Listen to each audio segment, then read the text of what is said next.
Hello, my name is Renat. This is my friend Will, and we're starting this show. We want to discuss a few different topics, and for today, we picked the topic of racism. Will?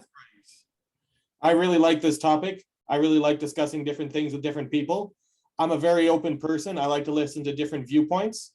That's where I come from. For my political standpoints, I embrace all topics equally. How about you, Renat? Um, I embrace them all equally, but the topics, but of course, I react differently to both the people and the topics themselves, which is interesting. So I believe in the freedom of speech, but freedom of speech is not the same that all speeches are the same. Mhm. But anyhow, for today, let's stick to our topic of racism, and let's start with a definition. Yes. So we have the dictionary, Oxford Languages Dictionary definition here. Prejudice, discrimination, or antagonism directed against a person or people on the basis of their membership in a particular racial or ethnic group, typically one that is a minority or marginalized. So I think that speaks for itself, but it doesn't really. It uses a lot of big words and a lot of vague euphemisms, but every kind of definition, even as I'm explaining it, isn't very defined in English. Right. I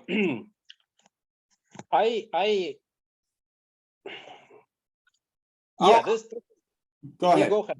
Okay, I'll go. I feel that this word is pretty accurate. Prejudice, discrimination, antagonism makes sense, but really, how I feel is that racism is, you can think about doing something and then you can do it, and those kinds of actions are racist, and we're all somewhat guilty of doing it. Is the preconception. People walk around thinking, am I racist? Is this racist? Is the society I'm living in racist? Am I doing the most to prevent racism? And that is an incorrect theory that we should all just have this overhanging guilt for something no one is actually committing. It's a little yeah. Well, I think that for starters, with this definition that you mentioned, it had three key words. It described racism as discrimination, antagonism, and prejudice. Out of these three big words, discrimination I understand as an act, so something is being done. Mhm. While antagonism and prejudice, the way I understand them, refer to how a person thinks or feels. Yeah. And I personally draw a distinction. For me, it's important to define racism as a starting point, at least, as a discrimination only. That is, we can decide whether something is racist or not based on how people act. That's how our society generally operates. We don't know what people actually think or feel. We can try to guess, but we don't really know. So I'd rather stay away from going into the domain of feelings. Pardon me. Anyhow, so I think let's stick with discrimination for starters and see how it goes, and then we'll address the notion of what if people think something that is supposedly wrong. Well, that's a good point. I think that certain ways we view things can lead us to have preconceptions, and it nurtures our stereotypes. So let's talk about misconceptions about racism as a good starting off point, such as, do races even exist? I believe that there's evidence that there is. I mean, we even have the human race as an example. There are different species, different ethnicities. So the evidence is self-evident. Well, I'll try to add a little bit of so human. I'll add my take on it. I do think races exist in a sense that that's a term that is used by humans widely in a very specific context. For example, in anthropology. Now, human race, as you said it, though, in that particular example, human race is a bit of misnomer because it refers to human species, while race is a distinction within species. Now, race is in anthropology usually understood as something that a group of people can have. So it has to have there should be some morphological differences between groups of people, which basically means they must have different bone structure in order to qualify for a race. Additionally, they may have some other parameters that differ, such as skin color, eye color, type of hair, but usually anthropologists, because anthropologists often work not just with the living people, but with people who used to live and no longer live, so they don't have living examples of those who died 1,000 years ago. They only have skulls. They're And the fossils. only way Fossils you can only bring up as examples of evolution, I believe. Right. So anyhow, races exist in the sense that we find bones, which in one part of the world has a certain, these bones have a certain shape, the size of the skull, the size of the jaws, and they have slightly different in a different part of the world. And we have reasons to believe that, say, back then, thousands of years ago, these people were not intermixed, they were living separately without, and that's how we start defining the race. Now, nowadays, of course, the word race is usually associated with a skin color, stuff like that. I find it a little bit confusing because we confuse things such as ethnicity, background, nationality, all these different terms into one. But as a main point, I'd say that races themselves, as an object of scientific study, they do exist.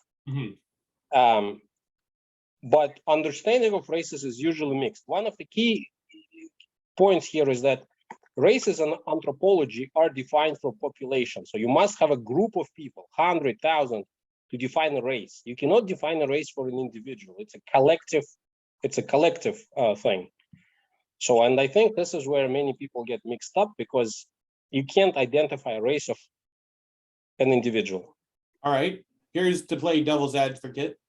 What if there were no differences? Some people believe there are no differences. Every human is a human, and we all have the same internal organs, so therefore we're all the same. I don't think there's exactly specific credence to that theory, but that's something some people may believe, or even that race is just a social construct. Our speech is even creating these words to have a definition so that we can understand our world and laws better. So is it true that you can always go, well, sure, but we're all part of the human race, therefore there's no difference. We should all be equal. Racism can be destroyed if we just accept there are no races. How do you believe in that solution? How do you combat that? If you even believe that's something to be combated. I personally don't find the existence of races as a concept in anthropology in itself to be problematic or leading to racism, just like existence of people with, I don't know, blue eyes, green eyes, black hair, blonde hair does not lead to blondism or brunetism.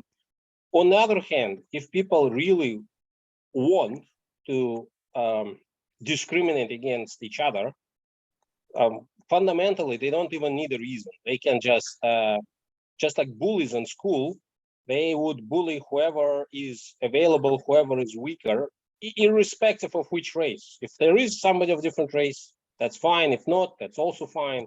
So discrimination does not care. Like people who discriminate, they generally just want to discriminate. They just want to. So I would separate these two things: racism as a form of discrimination and existence of races themselves. That's a good point because it brings up one of my favorite books, Dr. Seuss's book about the creatures with the different stars on their chest, and only the ones with the stars on their chest believed they were special. But once there was a machine to switch everyone's stars, the people who believed that they had a star before still believed they were special just because they didn't have a star now. And it's very true. There will always be people to make it so that they're more superior no matter what the reason, and they'll invent a reason to do so. Right. And going back to this notion of social construct that you mentioned, I mean, in a sense, of course, races are social construct, but also so are many other things. All human written languages are social constructs. All the countries that we have in the world, all religions, these are all social constructs in the sense that they only exist in societies. They don't exist outside of modern organized human society. Mm-hmm. So many things are social construct, but we know these things exist, religions, and they're distinct. And races are also distinct. We do know that people are physiologically not the same. That is, some people are tall, some are short. When it comes to races, there are certain groups of people that were historically isolated in the islands, for example, and over the evolutionary time periods, that is at least few thousand years, due to selection, that was there was this phenomenon when usually people isolated on small islands, they become smaller, physically smaller. We're talking about 4 feet tall people, and that became a trait which inherited genetically. So we do know that that exists because we do have the evidence for that, archaeological fossil evidence. Is that where the term pygmy comes from? Isn't that from the Pygmy Islands, from finding those people who were physically smaller? Pygmy? Pygmy?